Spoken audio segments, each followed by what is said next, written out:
Bom, galera, nesse vídeo nós vamos falar sobre cinemática angular, tá?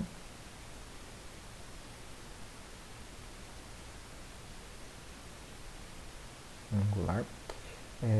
Nós vamos falar, então, da descrição do movimento, tá?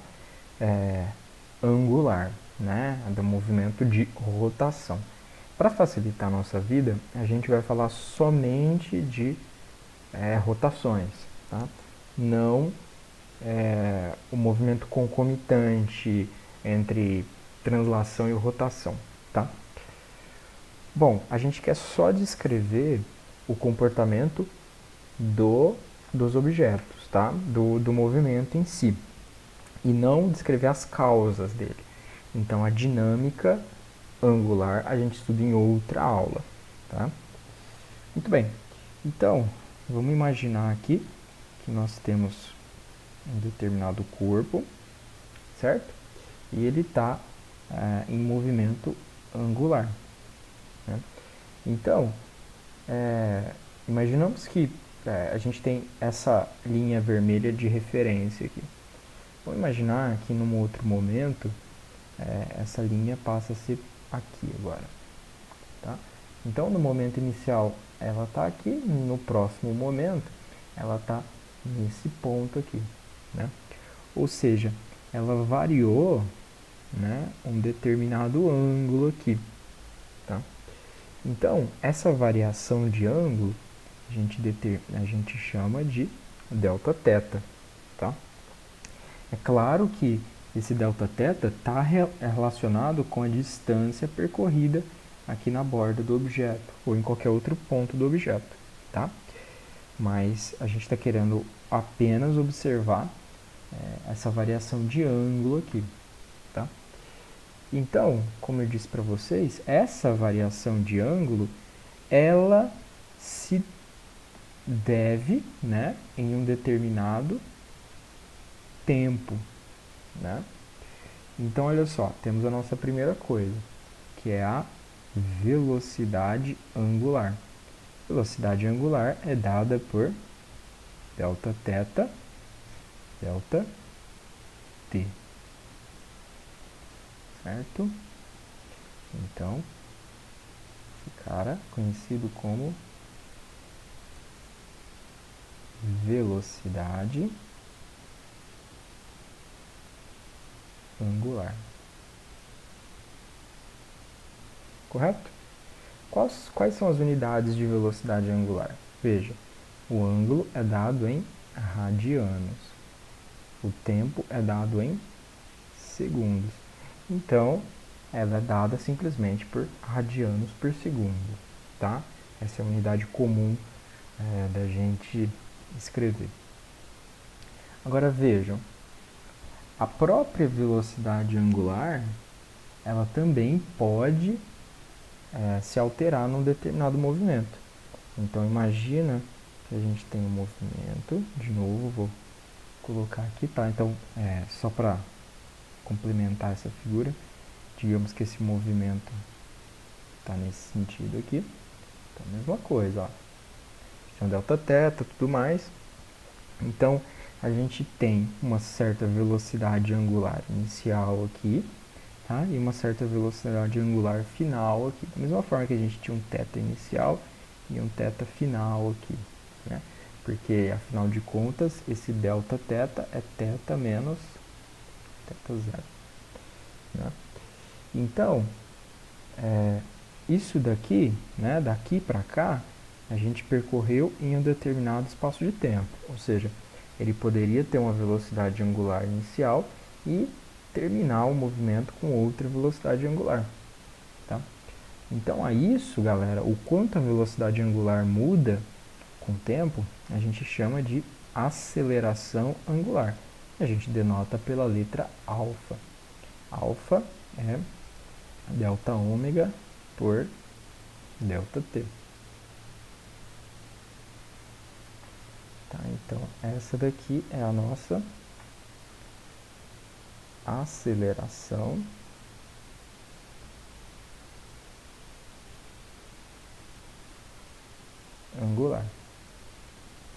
E quais são as unidades de aceleração angular? É velocidade, que a gente já viu que é radianos por segundo, vezes segundo, que vem do tempo, né? Então fica radianos por segundo ao quadrado, tá? Então essas são as nossas duas grandezas importantes. Velocidade angular, nesse caso é uma velocidade média, né? E aceleração angular, que nesse caso também é uma aceleração média. Então, galera, vocês podem notar que é muito parecido com a equação da velocidade, né, linear, e da aceleração linear, né? Lembra lá, velocidade é ΔX, ΔT, né? Então, percebam que a gente pode fazer aqui uma tabelinha de analogia, né? Então, vamos colocar aqui, ó, tabela de referência.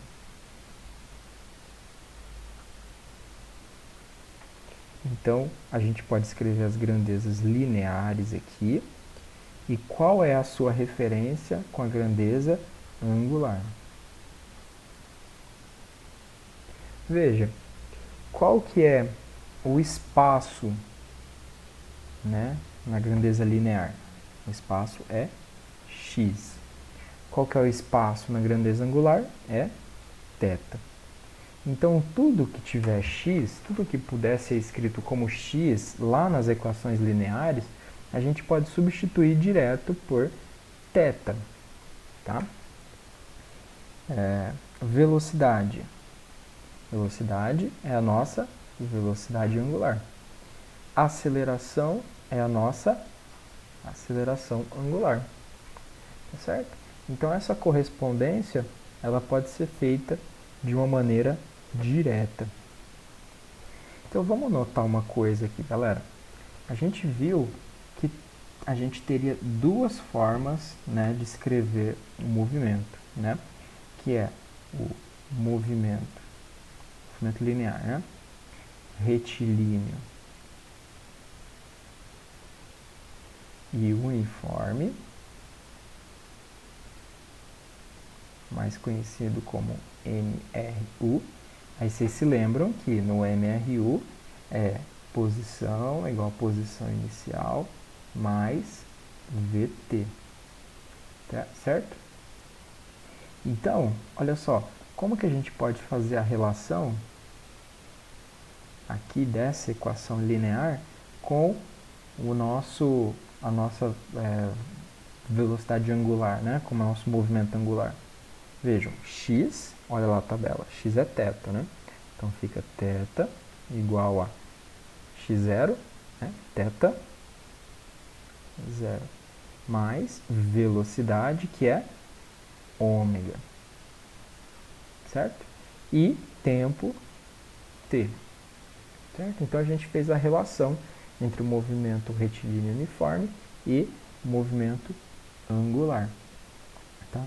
Então, a esse movimento aqui, a gente vai chamar de movimento circular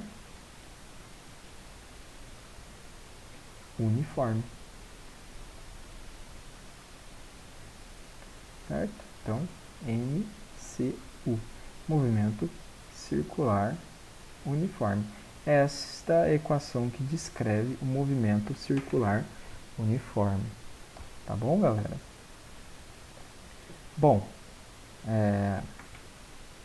nós também tínhamos lá, né, um movimento uniformemente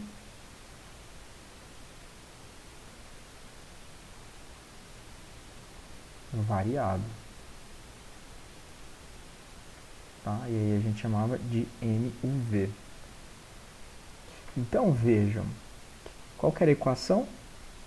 X igual a x0 mais v0t mais at ao quadrado dividido por 2. E a velocidade? A velocidade é igual a v0 mais at. Lembram disso? Então, como é que fica isso no movimento circular. Veja, x é θ, né? Então, é θ igual a θ0 mais ômega 0t, mais, no lugar de a, é alfa. Alfa t ao quadrado dividido por 2. Certo? E a velocidade? Velocidade, ó, é ômega igual a, qual que é a velocidade zero? Ômega 0 mais alfa t. Tá? Então, a gente chama esse de movimento circular uniformemente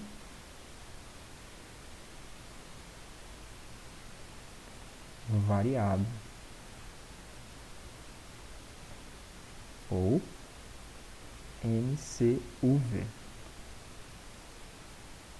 Certo? Então, essas são as duas equações que compõem o movimento circular uniformemente variado. Agora, notem uma coisa, galera. Quando a gente tem o movimento circular uniformemente variado,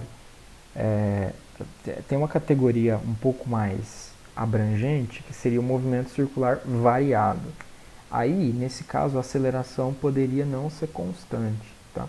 Se a aceleração não fosse constante, aí a gente não poderia usar essas equações aqui. Tá? Aí seriam equações mais complicadas que não cabe para a gente agora fazer uso delas. E vocês também se lembram que a gente tinha, né, a equação de Torricelli, não era isso? Quando a gente não tinha o tempo, vocês lembram? X igual a x0. Opa, errei aqui, peraí. Era v ao quadrado igual a v0 ao quadrado mais 2a delta x. Certo?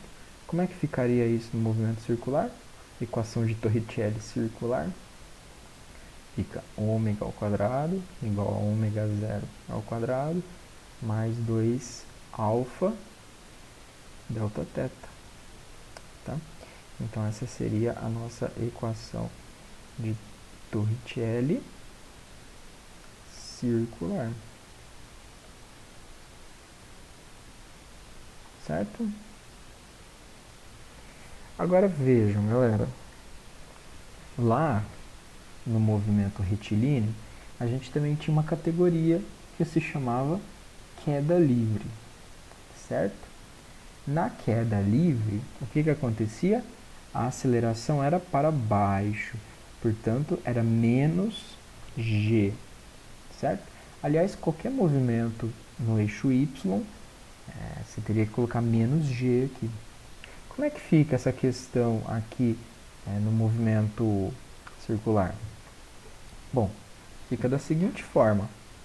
Veja, nesse exemplo, a gente está rotacionando nessa direção, certo? Se a aceleração do meu objeto fizer com que a velocidade aumente ainda mais, tá? Então a gente vai considerar positiva. Por outro lado, se a minha aceleração fizer com que esse movimento, com que a velocidade diminua, né, ou em algum momento ela mude o seu comportamento, né, então a gente vai estar desacelerando o nosso objeto. Então, lá na equação a gente tem que colocar o sinal de negativo, tá? Então, a gente tem sempre que ficar atento ao sinal.